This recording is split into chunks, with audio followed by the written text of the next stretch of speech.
Welcome to the Grinder's Verdict podcast. I'm Grinder, and here we are for another episode.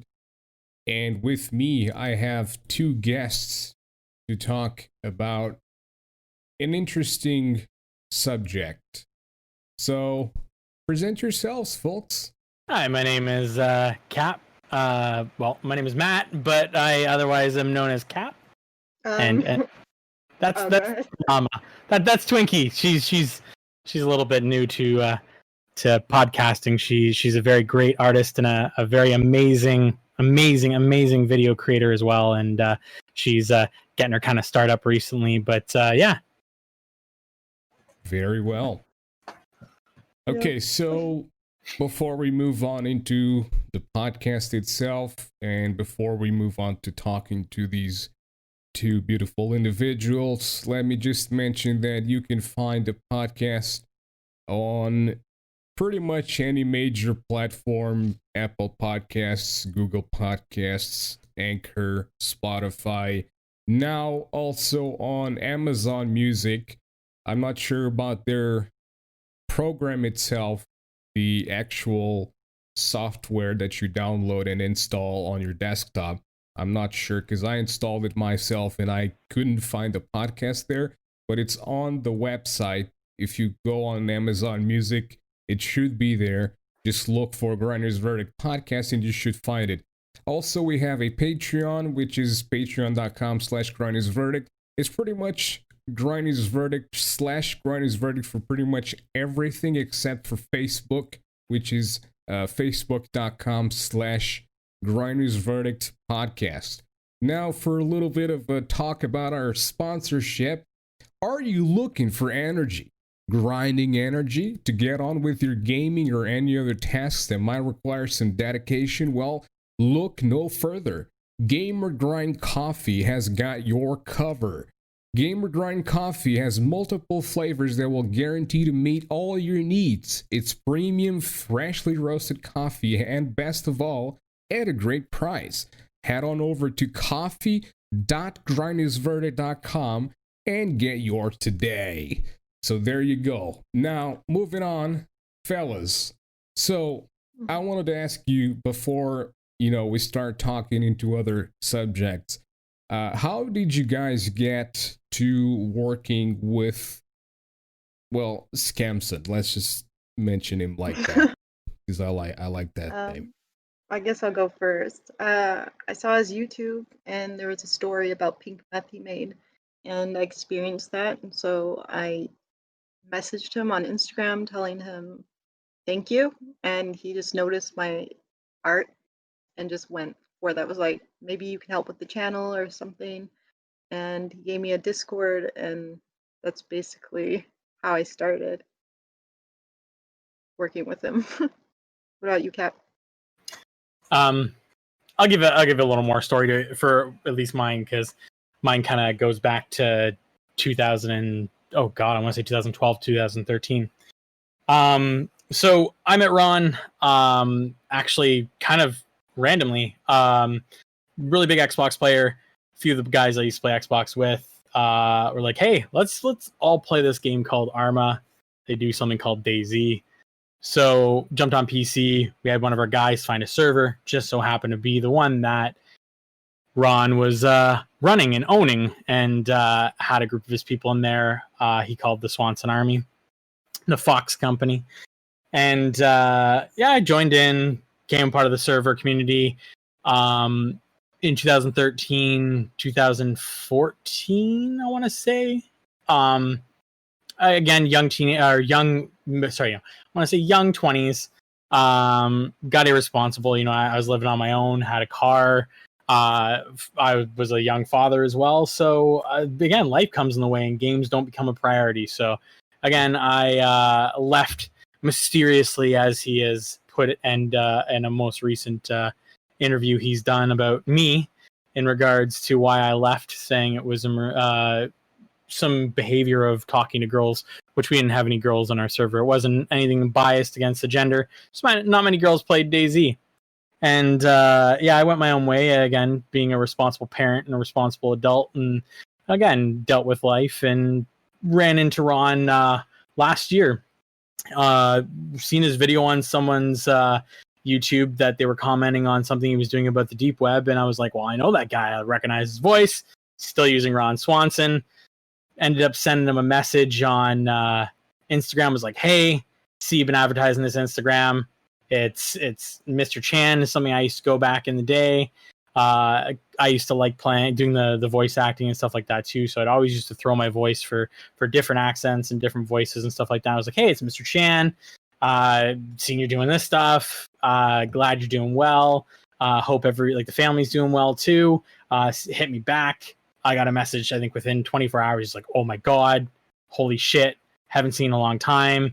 Great to see ya. Here's an invite to Discord. You need to get on it. And I think it's the first time I've ever, actually no, probably about the 5th time I've ever used Discord. And I was only in one other server, which was a buddy of mine who does Twitch stuff. So I didn't even know how to use it.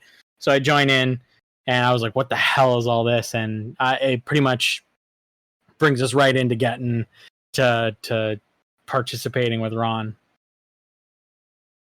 All right, nice. In the manner of doing co-hosting. Sorry. Okay, so how did it evolve into what it becomes, what it is nowadays? Like, how did this whole thing came to be? Unravel. How we found out, basically, Yes. what he was doing.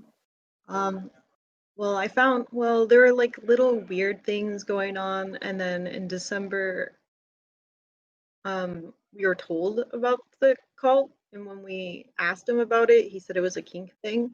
And then, like a few weeks later or a month, I was told by one of the people, and they were like, "This is a cult," and they just told us all this weird shit, like he can speak to crows, or that he can speak to crows. And then I just kept telling people. I stayed on the Discord, and then when I felt like it was okay for me to message someone and that they wouldn't run back to Ron and tell them, what I was saying, I would tell them, and then they would tell me more information. And it kind of just spread like fire from there. And then, yeah, that's when I recontacted Kap about it. Mm-hmm. Kap. So, like, I'll give a little. Again, I'll do the elongated version of Go ahead. from spot to spot for me, because again, everything was different. Like me and Twinkie, we've been really good friends. I think I've been able to rely on her for a lot of I need to talk to you about stuff, because I didn't feel comfortable even during certain moments of working with Ron, where I've needed to confide in somebody who I knew didn't have 100% their foot in the door, where like I did, where I actually seen this as potentially becoming a job for me, where Twinkie was like, look, I have other priorities. Like I definitely know, she knew her worth. And at the time, I think I was still struggling in my life to understand a worth. And I think I really put a lot of, I will admit, maybe emotionally I was vulnerable. I don't want to say, hey, yeah, like I was like preyed upon and stuff like that. But yeah, like I think at that time, I 100% didn't know where I was going in my life. He gave a very good base to me of what he was doing with his channel of, hey, look, I don't like fucking predators. Something actually I'll share with both of you, which a lot of people don't know, is a couple years ago, my daughter, under the custody of my ex, fell to something in regards to someone putting her into a vulnerable situation. It didn't escalate to the full act, but it came close to something. And my daughter came to her mother right away and told her, which I'm happy my daughter felt comfortable enough to do that. But that's something that has happened. It's something I've taken seriously since. And I believe that anybody who does these kind of things, who puts these people who in vulnerable situations, shouldn't get away with it 100%. I do not believe it. So Ron, I don't remember, to be honest, if I've shared that with him, because I do not share with a lot of people. But again, I want people to understand that it's It's something that affects people, even though they don't talk about it. It does affect people in some ways, and some people don't always show a lot for the cause in regards to, oh, I friggin' hate predators and stuff like that. Like, but there's things that go on people, and they take a silent battle in their head, and I think people do sometimes don't understand that. But he pitched a really good cause to me. He said, hey, look, I'm like, yeah, hey, you know what? I got a good computer. I'm good setup. I can help you out with this. He's like, oh, perfect. He's like, yeah, we'll talk. He's like, I always bring a panel of hosts on and stuff. He's like, if we can work something out, I'll bring you on. I think within the first couple days, I was on the panel. He brought me in right away. Was like, hey, yeah, it's a buddy from back in the gaming days. I think someone to give him more credibility of the kind of guy he is. And again, I only got to see the gaming, the ruffian kind of like we're playing a shooting game kind of thing. The attitude. Rachel used to talk a lot. Like she's known in the community because he speaks her name, but like she spoke a lot to us. She came in, how you doing, boys? How's it going? Oh, she used to friggin' take the piss out of him all the time. And it was a really good community, and no one ever had problems. Like we came from all backgrounds, all nations. No one was discriminated against, but if you're an asshole, nobody really wanted you around, kind of thing. But everybody was good. And then overall, like going to Ron, I think he wanted it as more of a credibility thing. I think, hey, we got somebody who knew me from the past. They could be like, yeah, like he is this kind of ruffian Viking. Because right at that time we were gaming, he was starting his leather business. Like literally, as in that time, that is when his leather business started, and he was trying to pitch us to buy stuff from him. Oh, hey, do you guys need like a cell phone case or anything like that? I'm doing leather work and all that stuff. And I think I asked him to make me a cell phone case, but I never ended up buying it from him. But like that's how far back that goes, at least to my knowledge. But overall, like he tried to bring me in right away as this kind of, I think maybe credibility, or maybe the fact that I was willing to be on there and make an opinion that's kind of, I don't know, very quiet. Like I'm not really, or at the time wasn't a very outspoken person. Sorry if I've talked a lot. I kind of think I've gone on a little rant. Oh, you're totally fine. So basically, that's very interesting. So what I'm recognizing there, you're basically kind of doing so it's the reverse of basically Chris Hansen, but basically it's reversed because the scumbag in Chris Hansen was the guy that was doing everything on the background, and in this case the scumbag would be Chris Hansen. You know, you were the guy doing things on the background, and the scumbag is the guy giving, you know, his face for the most Everybody part. in front of the camera is guilty. Yeah. But He definitely used his platform, to do that. Yeah. And but yeah, for me, with this guy, and one of the things that, you know, I never knew about any of these cult things or anything. I honestly think that everyone that has a following on the internet kind of becomes sort of a hypothetical, you know, cult leader, if you will. Do you think that people become desensitized potentially from internet use to like the behaviors of cult because they see it as like such a regular practice of their everyday lives from the way they're in groups or they're in messaging kind of things like that? I think people start following and idolizing individuals on the internet kind of blindly. I think, you know, like they start to again, like cult following these folks, and that's something that I want to bring on a future episode, because you see these conventions and stuff with these YouTubers and whatnot, and you have like even grown-up people, let alone kids, who spend thousands of dollars to go into these conventions with like YouTubers and they spend hours upon hours just to see a person, and I cannot understand that. I would never do that in my life. And to me, that's kind of a cultist thing to do, honestly. I think that's just pure cultism, but it's just masked. It's just masked because, like, it's on the internet stuff. I was going to say, do you think that YouTube influencers are the televangelists of the 20th century or the 21st century? Oh, yeah. Because if you think, remember how back in the day, like, again, I was late 80s. I was a 90s kid essentially, and like back in the day, you'd watch TV and you see these televangelists and self-help people, and they're like, "Oh yeah, come, I sell tickets to the events and stuff like that, buy my books and stuff like that." And it's essentially, if you think about it, it's the same thing as YouTubers. Hey, listen to my message, come to my channel, subscribe. Hey, instead of buying my book, it's subscribe to my membership, subscribe to my Patreon. It's not saying about you, but like again, you're more of speaking of what things are actually going on, where they're speaking of you get people that speak about drama that doesn't exist, like some people, or hinting to RSN, sorry. And then in regards to people who create stories like ARGs and stuff like that, they're essentially the televangelists of like this century. And it just sitting here listening to you, it makes me realize it, and it's crazy. Exactly. And you were gonna talk, Twinkie? Go ahead.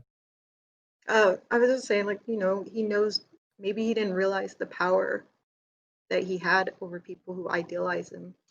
And it was just, he used the Discord as like a fishing spot with his own motives.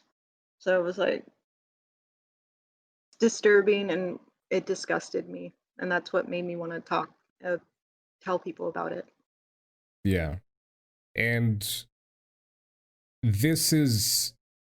it's serious because, again, one of the scummiest things for me, and which is why I stopped watching his content, and which is why I stopped literally caring about this guy, was literally when he put his daughter in front of a camera and said, "Buy my merch to feed this little girl." And to me, that's, you don't do that when you run a channel to expose pedophilia on YouTube. It's public. A lot of people watch that shit. I bet pedophiles watch his channel. I mean, you don't expose your daughter like that. No. Yeah. And, like, I think even Twinkie can say the same. Like, we both have kids, and I don't see her put her daughter on her Instagram that often. And even mine, like, a lot of my shots are from behind. I'll have people message me being like, "Oh, why can't we see your daughter's pretty face?" It's like, well, it's a public Instagram, and I don't want people to see my daughter. I once in a while maybe do it, but it usually I have a filter over it just to overall kind of mask it. But I wouldn't even, of the thought of putting my daughter up there and being like, "Hey, look, like, you supporting me feeds this kid." It's like, no, it doesn't. You're supporting me because this is something I want to do. Like, other than that, I'd go get a friggin' job. Like, that's how I see it. Exactly. So to me, that was, I drew the line there in terms of like, like watching his content. Like, dude, you are putting your daughter in front of a camera so that people feel pity. Or PD, PD. There's an accent, but so that people will feel pity for you, and so that people will buy your merch because they will feel kind of obligated in a sense to feed your daughter. You know what I mean? Like, and that's just scummy as hell.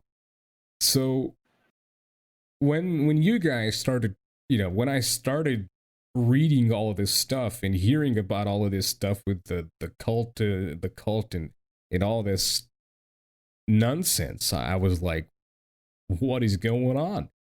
So, I mean, again, the stage is yours. Feel free, to talk about that. I think I'm pretty much, I've explained myself in regards to what I know, and to, so yeah, feel free, talk amongst each other. And, if I need to say something, I'll jump in. Mm-hmm. Okay. Well, I think Twinkie's gonna be like, "Hey, Cap, lead the way." So I'll definitely Yeah, there you go. Take- Go ahead. take the lead on this. But yeah, so I'll kind of jump on to where I left off in regards to starting the channel, because like from where I started all the way to when I left, I think I got a kind of good picture of it all.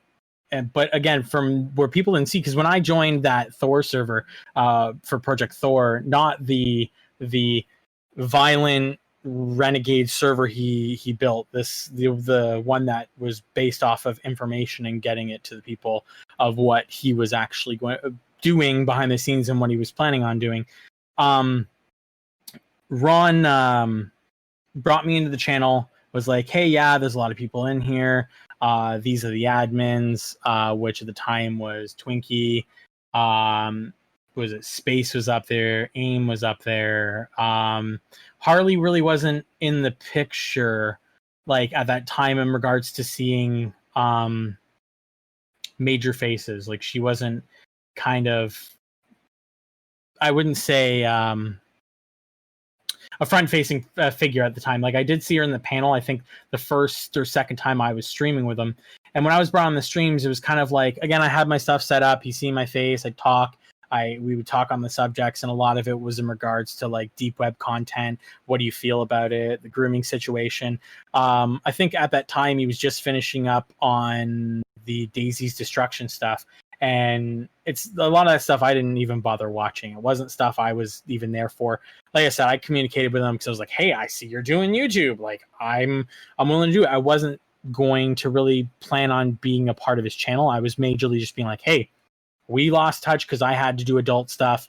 I'm coming back to the community. And again, I didn't even expect to welcome me back. Like when I last heard anything was someone we knew mutually who used to be kind of his secondhand man. His name is Steve, which is public information, I'll say. Sorry. I don't know if that's, you need to like redact names, but his Dark would be the name he went under. And he was kind of Ron's like secondhand man, and he was running all the servers and stuff. And I always got pissed, and I was a little bit jealous back in the day, I want to say, because like it wasn't for the fact of like Ron always going to him and stuff like that. Is I used to do a lot for the server, and Dark would always be that fucking dick and be like, yo, I'm gonna get this stuff done, and I did this.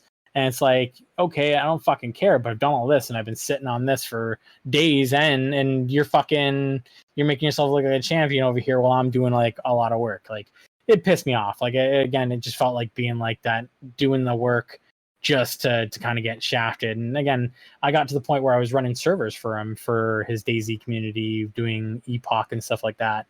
And like he was someone we knew mutually, and then last I heard, they weren't talking. They fell on bad terms, and Dark was going to take the whole brand from him because everyone left because Ron was being a dick. That's all I got. And I was like, all right, well, whatever. I don't know. Like last time I seen Ron, he was making fucking camping videos on YouTube and had a bunch of dudes on there all yapping about it. And that's all I knew. And coming back, he was like, hey, well, yeah, he was arrested because there was porn on his friggin' computer, or child porn on his computer, and he was arrested, and I did a whole video on it, and I didn't even bother going and looking at it because I was like, I'm not really here for that. Like I was here really to be kind of like, hey, maybe he's gaming too, and I want to kind of get back into gaming. And like he's like, oh no, I'm doing YouTube thing, I'm hunting down pedos, you got to be part of this, like this is good. And it really touched on a subject for me, and I was like, let's do this. So we got into subjects of doing the deep web and dark web stuff in regards to child trafficking. It went into Belen Kazar. It went into the mix of subjects when it got into the paranormal stuff. And I tried to help him out as much as possible because he was like, oh, I need co-hosts for the paranormal stuff. I don't really know what I'm going to be doing for it. I don't want people just thinking it's just me throwing a bunch of online content, like rereading shite. Because he's like, I'll just lose followers. And it was all about the followers. The only reason he sprawled out his channels because it was for the followers. And then when people were walking away being like, I didn't subscribe for this, that's when he started making second channels. and he was like, oh, well, I'm gonna have to bring this stuff over here because people don't like it. And then he made the whole complaint. Oh, sorry, yeah. Just jump in with the paranormal stuff. Was that because the paranormal stuff was popular on YouTube and he just wanted to grab that popularity?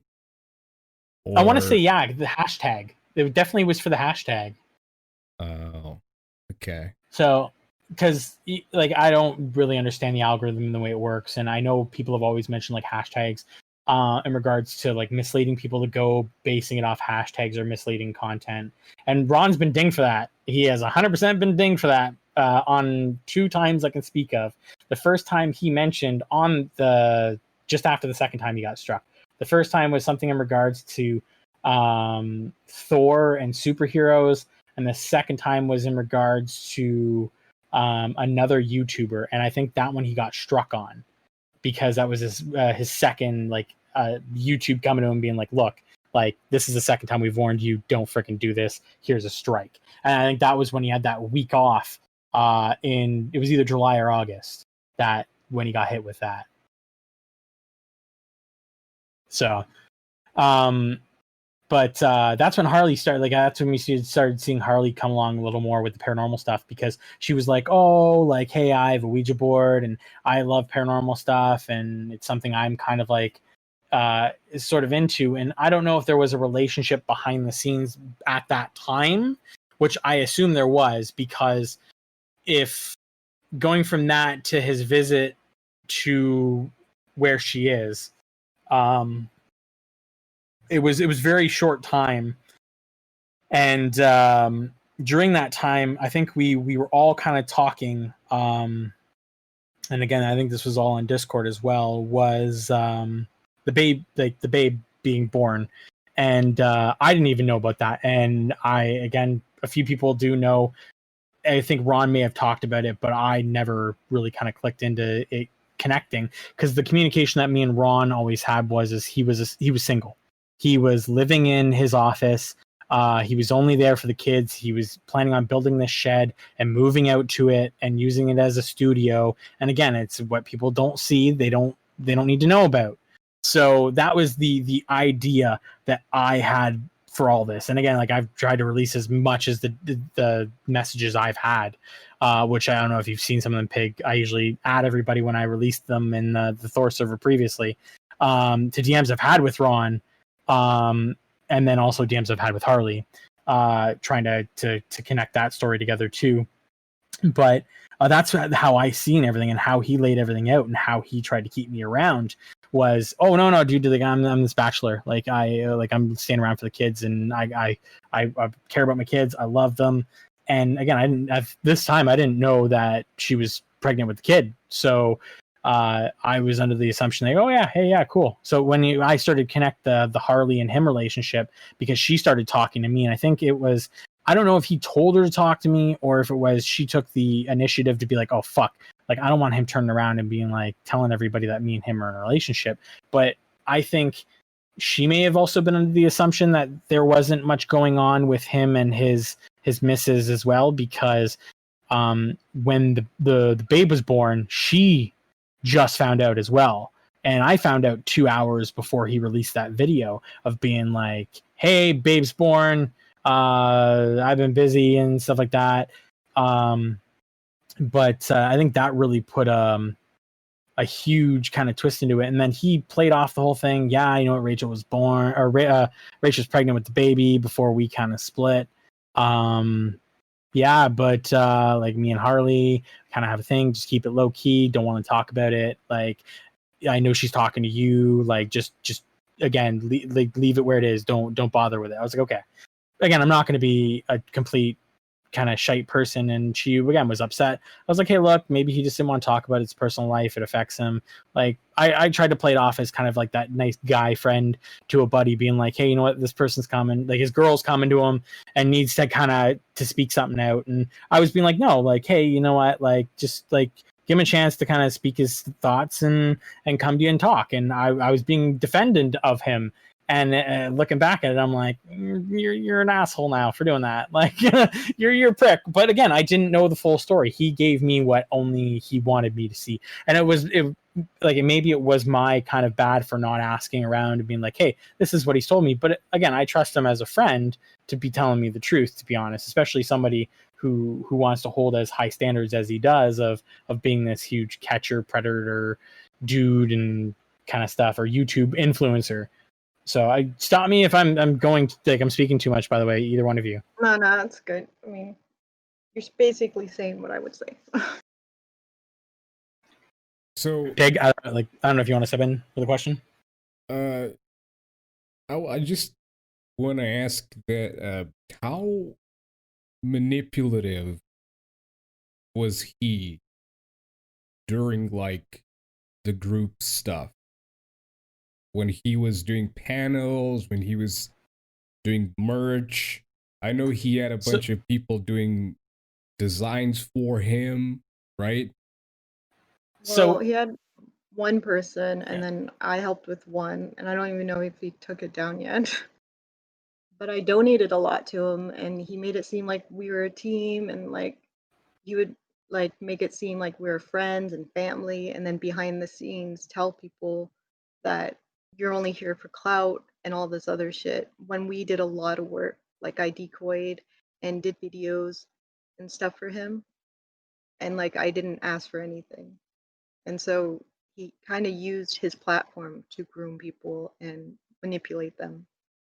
So on top of helping him out and donating, you basically on top of all of that, he said that you were there to just get clout. Is that it? Yeah. That's He would ridiculous. be like, I want to help you and do this and stuff like that, which is fine. But like, I've never, he always brought up that stuff, and he wanted to use my book or whatever for him to pursue financially. That's why I was even there. And then he would tell people behind my back, oh, she's just here for clout. But I ran the Discord. I helped a decoy team. With the manor stuff, we got people and interviewed them. And I really didn't ask for anything. And then I just realized it was just all a lie. So yeah, it was pretty shitty. So that's how he would manipulate people. He would try to make you feel guilty that it was all for clout. I think a lot of it, like even for me, I think he kind of spoke up pretty quick and going, hey, if this gets big, there's going to be jobs involved and stuff like that, and everyone's going to have a paid position. And I think a lot of us seen it as not really an internship, but like a guaranteed job. If you're here, you're going to end up getting a job. Like he's getting big, people are following the content. Again, I was totally there for the cause. The cause was great. Like the fact that, like, again, I never personally seen him ever take down anybody, but what he was fighting for was like great. Like the fact that he wanted to expose these people who were taking advantage of these people who couldn't speak for themselves. And I thought it was great. I was like, that I was always that kid who got bullied in school. I liked for the fact that somebody was, he played along a fiddle for a lot of people who didn't have that person to speak up for them. Like, again, I don't play on the my dad wasn't around card, but my dad wasn't around. I don't give a crap. Like my goal is to never be how my dad was. And like again, I try to teach my daughter that every day. I talk to her every time she's here or spend time with her, and that's how I see it. But when you get a subject as in like someone who's willing to speak for you, it definitely does touch a lot of people in regards to, hey, you know what, like I was put in a situation where I'm afraid to speak up, or hey, I was put in a situation where no one ever spoke up for me when I needed it, and it really kind of put people in an emotional situation where, hey, this person's willing to do it, and they're willing to do it without any sort of like I need to do something for it. Like they really want to be there for me. A lot of people will see that as kind of like a calling, not a oh my god, like, hey, I need to be afraid of this. And especially keeping as much private stuff behind the scenes as he did compared to the stuff, the content. And I think having a lot more content that was different also kind of gave him the ability to disguise certain things, because he could be like, oh, it was for content. Not saying everything was real, but which I'll touch on after. But it gave him a really good ability to mask certain behaviors. But I think it was a real big calling for certain people to, hey, I'm your voice. Come and see me, and we'll have this great community here for you. These great people who are willing to help you and listen and be this kind of wonderful thing. And I bet you he's deleted a lot of those streams, to be honest. So another thing is that I know some people he had interactions with, and sometimes he would get intoxicated and he would be like a completely different person, and he would have really, really not nice at all conversations with those people. And do you mean explicit, or do you mean just not appropriate in regards to politically correct? Yes, not politically correct, like just fuck you and fuck yourself. He'd get belligerent.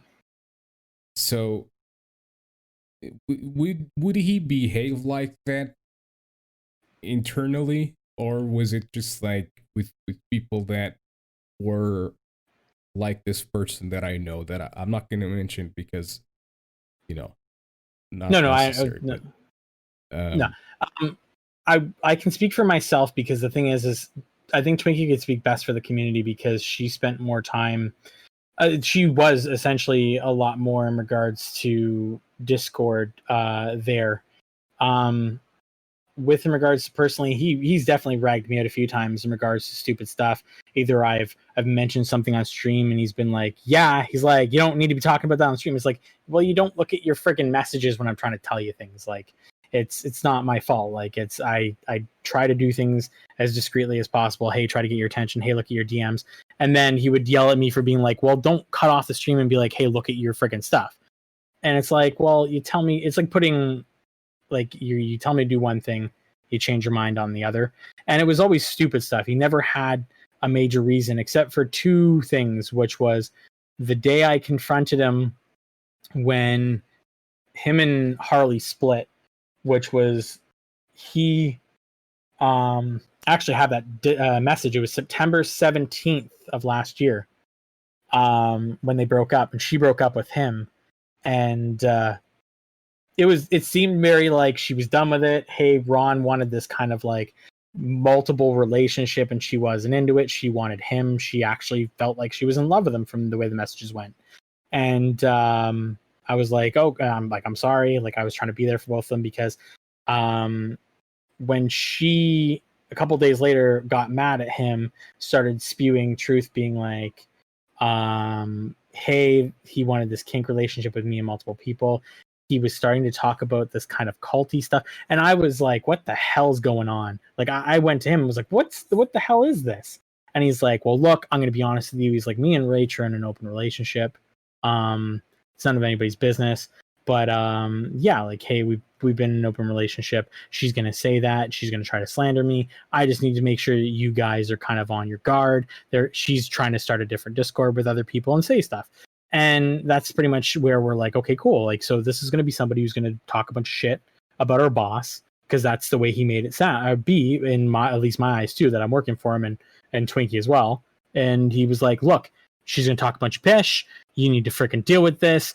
Like, I don't care. You need to talk to the people who've left the community and who think that she's right.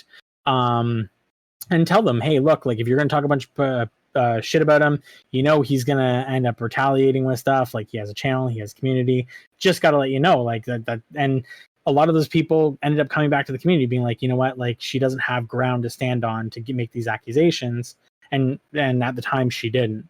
Yeah, like, those people ended up coming back to the community, And they were like, okay, I know, we see what she's trying to do. She's just trying to slander him because she's by herself. And that's how I seen it too. Like, he played it up to everybody, and he really played this really close. And as much as I went to him probably 3 times, I think, through the whole time I was with him, I went up to him, I said, Ron, is there anything you want to tell me?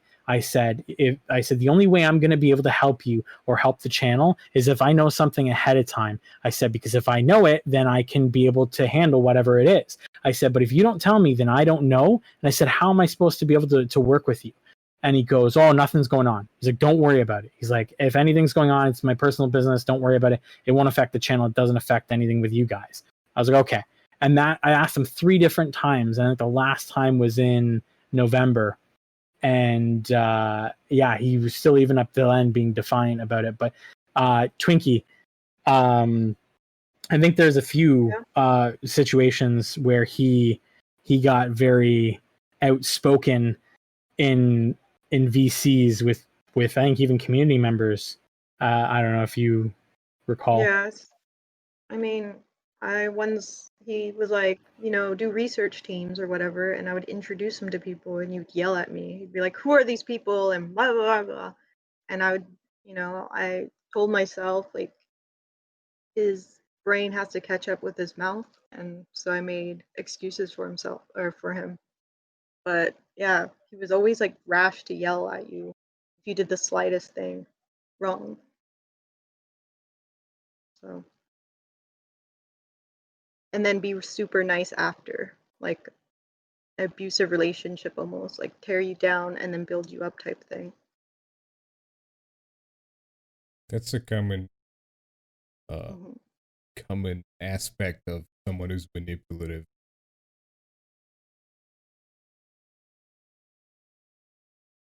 That's how they keep you on their claws, so that they basically, literally, like you just said, they push you down, they send you down the well, and then they throw down the rope so that you can climb back up. And you oh wow, you're so good to me. But yeah, but you're also the one that just pushed them down the well. So I mean, so Twinkie, were you also groomed by him, or were you just manipulated in regards to working and providing financially? I think it was more that, because I told him I wasn't into kink. Like, I told him I wasn't really interested in that. I know, like, I posted a picture of myself and he saw it and he was like, oh, like, I feel ashamed for thinking this way about you. I'll give you the thing to my kink server and shit, and like stuff like that. I'm like, I'm really interested in that. None of them were to tell me about this kink server. They were all told not to talk about it. Yeah, and I was like told one time, I was on VC with him and I was like, so what's your religion about? And he goes, you're not ready yet. And I'm like, okay, what does that mean?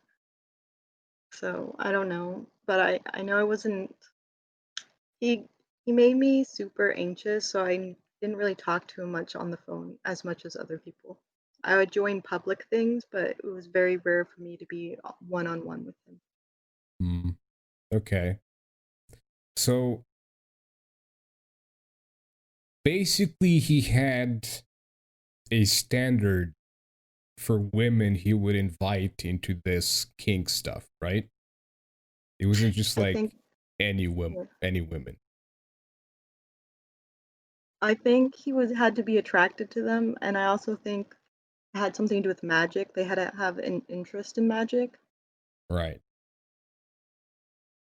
So you could use that and like as a spiritual thing and then turn it sexual. I think those were like his little easing it in, calling it kink and stuff, and then getting more into the religious sex cult aspect of it. And I would also assume that they would have to be survivors of some sort, so that they would be easier to manipulate in a sense. So I know from secondhand knowledge of the server and kind of what transpired, because I do not know offhand if there was any other males in that server besides him. I think it was all females. Twinkie, I don't know if that's correct, or if you know. In the King? Yeah. The King server? I'm not sure. I wasn't in it, but I assume it was all females. Okay. And I again, from what I know and what I was told, there was a few people who were survivors who were brought into it. I'm not going to name names in regards to it, but even some staff members and people who've done work for him were part of that. And again, I haven't gotten permission to speak to prior, I haven't spoken prior to this about getting permission to speak about their names, but I believe they've spoken about it within regards to their screenshots and stuff like that, and spoken that, hey, this is what did transpire. But there was people who he did bring in from the survivor community, or led in a way from his survivor message into his community, and then did bring into that community. And I think when I was kind of mentioned to at the time, which was just around the time of me leaving, I didn't really have it stuck in my head that really was what was going on. He always had it in my head that this was always something that was consensual, and it's something I don't understand, because again, it's not something I really practice into myself. Again, you could say I'm very not well versed in regards to that community of kink. I understand the definition of kink, and hey, it's about consenting together and a dom and sub and stuff like that. I understand that, but I don't understand the structures of how it works, the different subcategories and all that kind of stuff. So it's not my cup of tea. It's not something I want to learn. So, and I think Ron definitely knew that. And that's why well, beyond the fact that I'm a guy, I was not invited into that community, because I assume if I was into it, he probably, you never know, I may have been invited to it, but I'm happy I never was, because it definitely is not a subject that I'm key on. Right. So, well, essentially, me personally, I've had relationships with people who asked me to, with kings, who asked me to be, like a brute or something, and I've never done that, and they had to tell me, but it's okay, and I kind of understand their point of view. They just want to get out of the standardism that is the regular sexual life, I guess. So they want to seek an extra spark. But well, what I've learned actually, and one person who I think has spoke very, very, very highly of the BDSM and kink community would be Birdie. She's very well versed in psychology as well.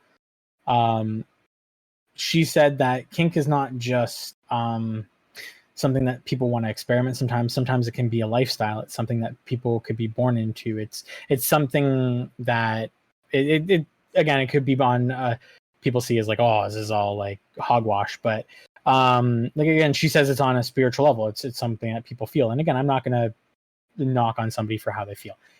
But someone's beliefs, I'm definitely not prejudiced to that.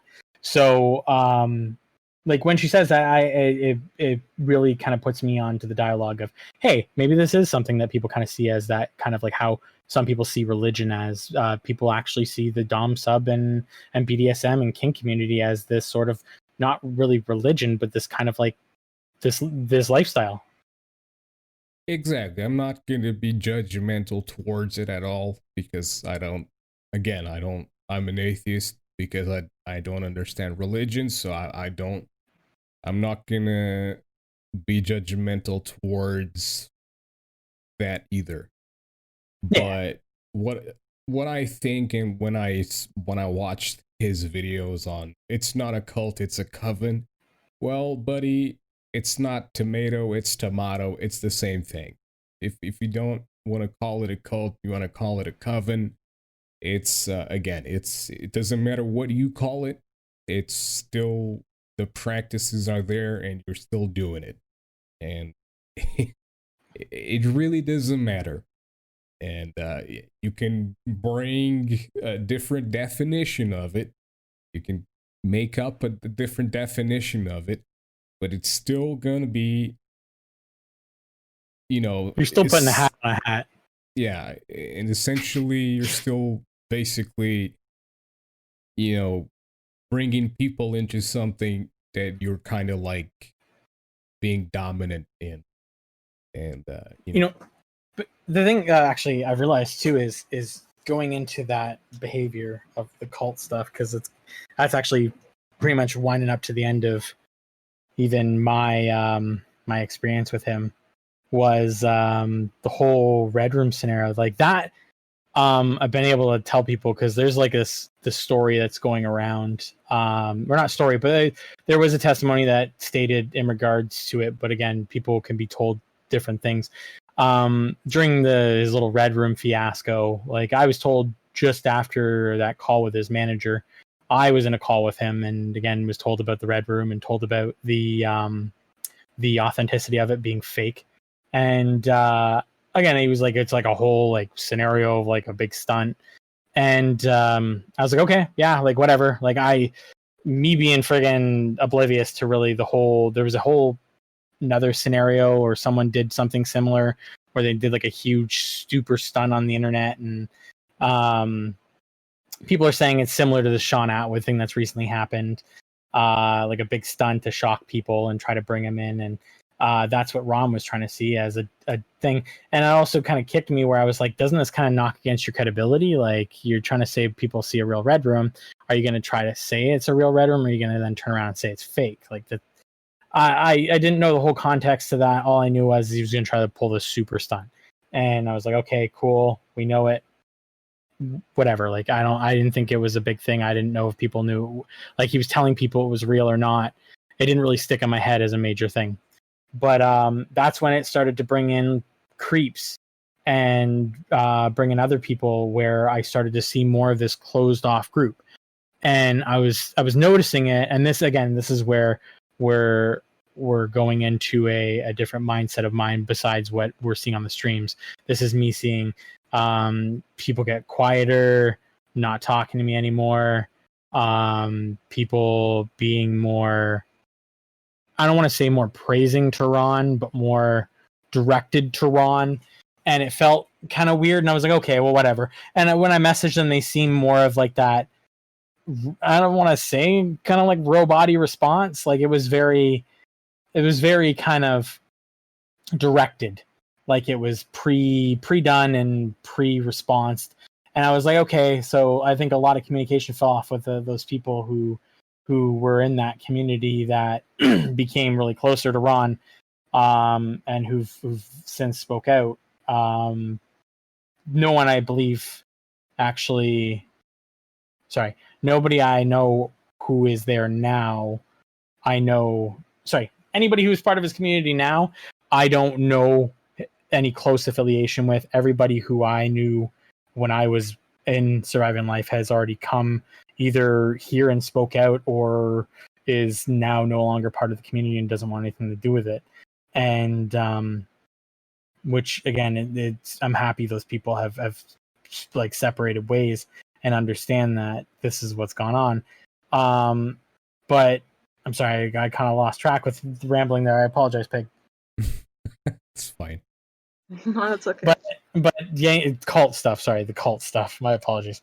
But yeah, so the stuff with creeps is going on, and I started to notice this closed group go off, and yeah, so I get a message from her, and she goes, "Look," because she lives within a proximity of me. She's like, "Look, I don't want to say things over the internet. like if and when we meet, I need to show you this information that there's stuff going on behind the scenes, that survivors are being suppressed, that people are being collected. And I'm like, okay, this is getting bizarre. Like she started, I took a screenshot and then I went to Ron, and this is the second time I went to him. The first time being when Harley approached me about the stuff, and then him replying with, hey, she's trying to slander me, go after her. He goes, well, look, man, I'm in an open relationship. It's none of anybody's fucking business. Like, I'm doing this stuff, this kink stuff. It's my business. It's no one else's. And everybody needs to fucking back off. And I was like, okay. So he messages Creeps right after that. And she messages me and she's, I fucking trusted you. And I didn't do it as a, oh my God, Ron, hey, look what this girl's saying. Like I'm in my screenshots I've shown to people, like all my stuff, and none of it's edited. It says, Ron, like, what's this? Like, I didn't want to ever be a part of your private life. Like, I don't want to be a part of this. It's not why I'm here. Like, this is fucking ridiculous. Like, I shouldn't have people come up to me and questions me, being like, well, why this is the second time you've done this, and questioning people behind my back. And I'm like, I'm not questioning people. I'm like, people are coming up to me. And then he goes into the whole, oh, it's okay, man, don't worry, we'll talk. And going on to the way that you were talking, Pig, about how people beat you down and then they'll try to like bring you back up and stuff like that, and they'll be the one, and you won't see it as they just beat you down. You'll just see you were beat down, and then, oh, this is the person that's bringing me back up. Oh, this is the person that's giving me all the recognition. And I think that's how I think I got to the end of the rope of that. He beat me down so much. And that being the second time of that, I just was like, you know what? There's not much I can come back from, and you're essentially just beating a dead body at this point. Like I was pretty much emotionally done with it. The fact that like he's been doing stupid stuff, and then when it got to her elaborating more in regards to this was like cult stuff, which was all deleted. I couldn't even grab the screenshots of that stuff. She was going on that there was cult stuff going on. There was contract. That there were symbols that people were supposed to be drawing on themselves or carving into themselves at a point of after the contract being signed. And she's like, I've signed the contract. And I was like, I don't know what to fucking say. Like, again, I would think that it wouldn't be legal being over there, or there's got to be some way that you could get out of it. I don't know. But like it was the first time I've ever hearing about this, and I was like, what the fuck is going on behind the scenes? Like, these are things that I've asked him, like, look, I want to know about this. And the reason for me knowing and I'm wanting to know is like, I grew up like with females, and I never grew up with my dad, and I always grew up on the rights of, you know, you want to respect a female, and you want to be right, and you want to be true, and something like that just doesn't sit right. And honestly, if like at the time like this was truly going on, if he told me, I would have gotten the hell out of there. I would have like, yep, sorry, nope, sorry. Like that's I understand it's your personal business, but that personal business then expels into like bigger things. Like I see that even without the chicken being in the room. Like you know the chicken's there. You don't have to friggin' see it to know. So like just knowing that stuff was going on in the background, you just don't want to be there. And I think in December when his missus found out that he was doing stuff behind the scenes, that he was sleeping around with Harley, that he had this kind of like online kind of like communication with females. I think that sealed the deal for me, because she turned around and she's, oh, well, all these people know about it, and they're laughing, and they're laughing at me and laughing that pretty much I'm a fool. And I'm like, nope, not here for it. Nope, I didn't even know about that. Like I thought this was what he has played, this little fiddle of, this is like a private thing with me and the missus and this kink stuff. And as soon as I heard that, I was out. Like it's not something I participate in. I don't want that kind of drama. And I think it emotionally killed me, just because I'm like, I'm giving up on a job opportunity. I'm giving up on like a community I've built really good relationships with in regards to friendships. And like I thought everything was good and gravy. And even after leaving, like there were people who were I think he drew a lot of manipulative people to his community. Like I even had some people make accusations about me where I've had to have Twinkie even be a part of that to clear my name, because I had a woman accusing me of harassment, and like I almost had to call the state police in the U.S.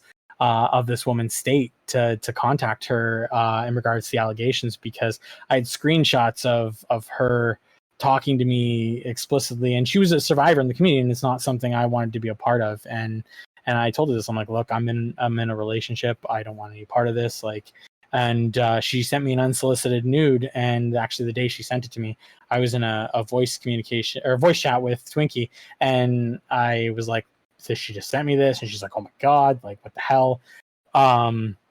So like again, I've always had somebody, when someone's communicated with me in an inappropriate manner like that, where I've always reached out to somebody just being like, oh my god, this has just happened. Like that's the kind of person I am. Like I react, like and especially in the situation of finding out about the cult stuff, I don't think it hit me until when I got told from an outside party that, hey, look, like his missus just found out about a lot of the stuff that's just gone on.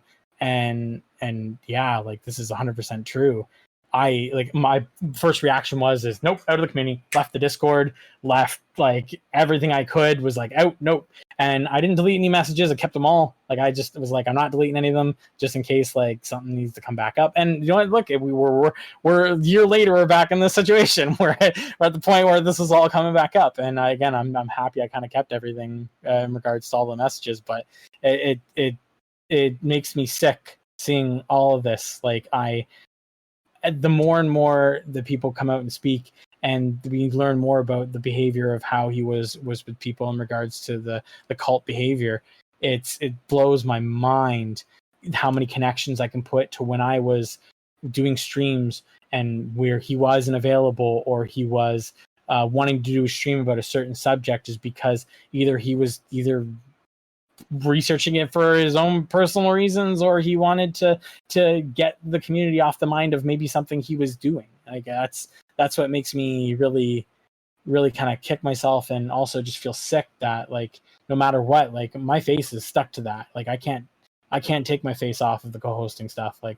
he won't take it down. Some of his most highest streams have my face on it, and as much as I went to YouTube and went, hey guys, like can you guys remove this? I was a willing participant, and it's not about clout. It's, as much as Ron liked to say, it's literally about the message of what I thought he really stood there for, and he used it as this huge cloak to then bring these vulnerable people, 100% vulnerable people, to the community, then selected the people that he felt that would either approach him maybe as an easier way, instead of him having to approach them and seem like he was the predator. So essentially, again, the bait being put in front of you and then you taking bait, or sorry, bait would be wrong. Put the food down in front of you and then you taking the food, kind of thing, instead of you hunting out the food. So again, maybe not keeping his priorities on doing it directly, but again, majority of the messages that I've seen have been people who've either communicated with him directly first, or have in some way been able to get that interaction going, and then him be able to turn it into a more conversation of, well, how about this, and how about this, and how about this, and always offering and offering and offering, and seeing how they bite that offering, and then again putting it forward further and further and further. And again, I think after Creeps left, and we see it in Dahl's testimony, is he really does jump on that, and he even mentions it in his most recent stream, where he talks about how he feels that, oh, maybe I did jump from my friendship, he calls it, with Creeps to Dahl. And it's like, you can see it's very, very clear in her message, and how he goes, oh, well, I didn't know that she was a survivor. She should have spoke up. And that was in a stream that he had with RSN the other day. And it made me laugh, because I'm like, you're a liar. Like I seen your first messages with the girl and how the conversation starts, and it shows her go on this long message of being like, I am a survivor. Like I did experience stuff. And then you go into this very kind of direct and straight on approach, because you feel that she's aware of this kind of community, and she should know how it works. So sorry if I got on another rant. I apologize. No, you're fine. So he was basically being predatory, basically, just like I wonder what made him go from, and he mentioned this on the podcast he did with me, on the interview I did with him. He mentioned that he started his YouTube channel for camping stuff and living in the nature and stuff like that. I wonder what made him change from that to exposing exploitation, essentially. I think he touches on that a lot in some of his older videos, and I think maybe once in a while he does, just to kind of get the crowd being like, I just want to do camping videos, and he goes on his little rant of, hey, this is why I got into it. I think it was something he ran into, and then he just was kind of like, hey, yeah, this is, like, he used to supposedly help out in the anonymous days, the vigilante days of when they were doing like doxing websites and stuff, or not doxing, DDoSing websites and crap like that. And he would be part of that, and he felt that he was part of that community. I assume doing that. So he boasts about that, and then boasts about how he's been taking down a lot of communities. I will note that I never personally ever seen documentation of him or witness him take down any sort of community besides whatever he did on YouTube, which was essentially just calling people out. Yeah, that sorry, I just lost track. Yeah, because the thing is, whatever he finds on Tor, most of the stuff he finds on Tor and he exposes is indexed. And the stuff that's indexed, some of it's not. Some of it's not? Like, okay. So he does a lot of surface web stuff too, but sorry, pardon me. He does a lot of surface web stuff too, but I think the surface web is whenever he doesn't want to do the dark web stuff or set up like Tor and stuff like that, or his VPN, he'll kind of just do that based off of like recommendations he gets from his comments as well. Because there is a lot of people, and I also told him to do this when I was co-hosting with him, is pay attention to your comments, because there's a lot of people speaking about things that are going on the surface web that you're not paying attention to, that kids are falling vulnerable to. And I said, it's not right. So I said, you got to focus on the comments too. And I think he's been taking it to where if he can't do the dark web stuff or doesn't want to go in and sort through whatever he's doing, or maybe it is a fact, like, again, he says he doesn't have the images on. Some of the comments he's made definitely indicate that he does have the images on, especially the whoa, like whenever he backs off when he's doing the deep web stuff, and the way he talks about it too. That, yeah, like he doesn't want to do that all the time. Maybe he doesn't want to go through looking at the site, so he goes and finds this surface web stuff that can't exactly show you the images, but it will then kind of like lead you to where it is, but he'll show it and be like, hey, this is where it leads you to. We want to go after this. And then he doesn't really do anything himself. No, but even the stuff that he finds on the dark web, it's indexed. Yeah, it's indexed. And I mean, if it's indexed, really if the FBI doesn't take it down, it's because either, I mean, they're just like, well, it's not really worth it, or something like that. And there's a website, actually, I forgot its name, but it's on the deep web. Essentially, you put files into it. It's like an uploader, I think. But it had a really weird name that I found super, super sketchy. It had no images, or it just has the logo, but it's super sketchy. And I think it's like a website you upload something and you get something in return. I forgot the name, but I have to look into it eventually at some point. Again, so, but I barely do derp web because again that thing is just filled with pedophilia, and I don't want to look at that. It's not. Yeah, Really... I don't do any Tor browsing or anything like that. Like I just stay away from it. Like I'm getting more knowledgeable in it just from doing research and listening to people's stories, because again, like it doesn't hurt to be knowledgeable in it. It hurts to then start dabbling in it. But again, I don't hate on anybody who does do it, because a lot of journalists do find out very credible information from doing these hard research digs inside indexed and not indexed places. Yeah, because there's the paste bin type of page on the deep web that's like, it has a lot of things that might not be indexed. I actually found like a Red Room type deal page there, and I don't know if it was legitimate or not. I just know that it didn't have any sign up possibilities. It only had a login possibility. So I don't know how legitimate it was, but it was only on that paste bin. I don't know what it's called anymore. It's been so long since I've been on the derp web. I like to call it the derp web, but gives it a more innocent name. Yeah, because a lot of it is just derp stuff, honestly. Just kids making websites saying they're Hitman or something like that. But yeah, it's really just it was Bitcoin. Send me Bitcoin and I'll hit your dog. I found a website once when the whole unboxing deep web boxes was on the brink of success on YouTube.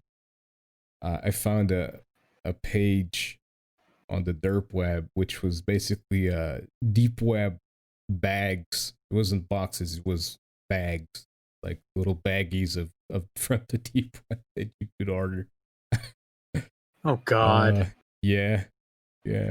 Like why would you be selling? I think eBay would have a definite kind of disclaimer or some sort of like thing against like selling deep web or dark web boxes. Like why would they, like, because I've seen them advertised all over, like, oh, this mystery like deep web box, like you can grab these like wrapped up, like, what is it, someone was saying that one of the boxes they got was like human skin, and inside the human skin was like a box or something like that. Like you think eBay would actually allow that stuff to be bought? Like that's,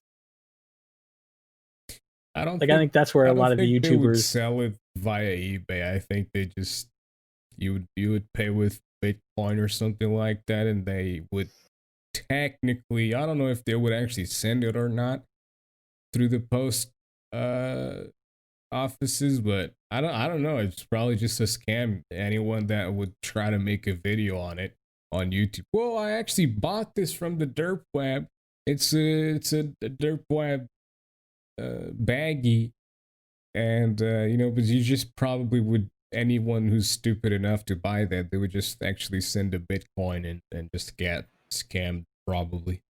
That's what I would assume.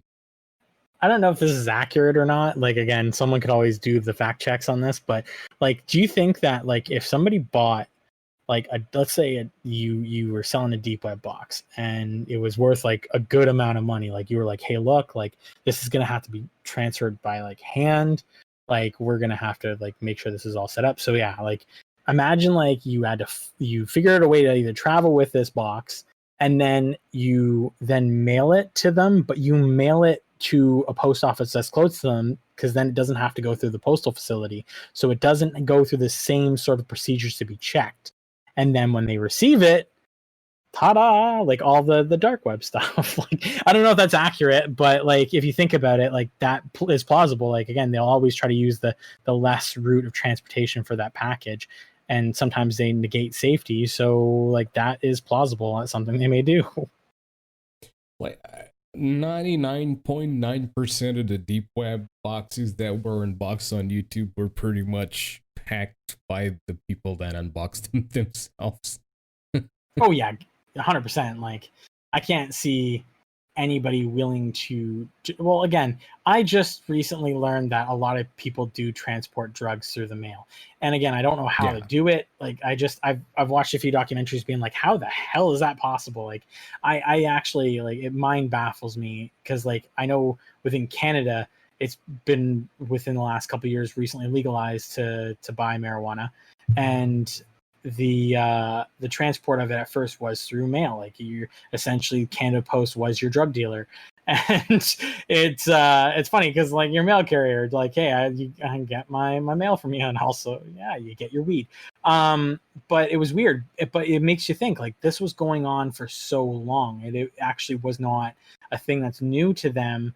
Well, it's new to the procedures they have to do, but it was not new to them that this was going on. So, like, it makes me think when people are like, oh yeah, like, you can buy this off the deep web, or you can buy this. It's just like, okay, I believe that, because the fact that Canada Post, in Canada at least, like, you think with our high precautions on stuff, that we're like, drugs are still being transferred throughout the country, that people couldn't get away with sending like a package of whatever. Like, so I definitely believe that some stuff that does come from the deep web, not the packages that people unbox, but people's actual goods they buy, a lot of it does get transported through normal and regulatory routes.